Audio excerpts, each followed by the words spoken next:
Here's another type of weather. We're talking about weather. Can you see what kind of weather it is?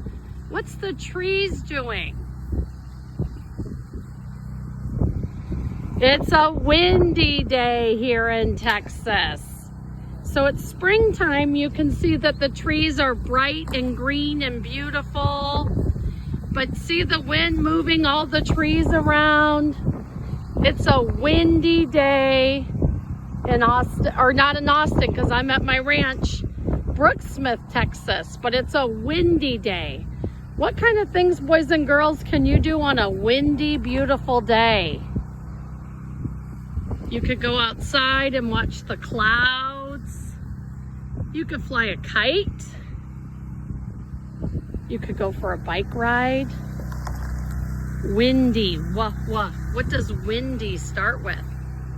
If you said W, you are right.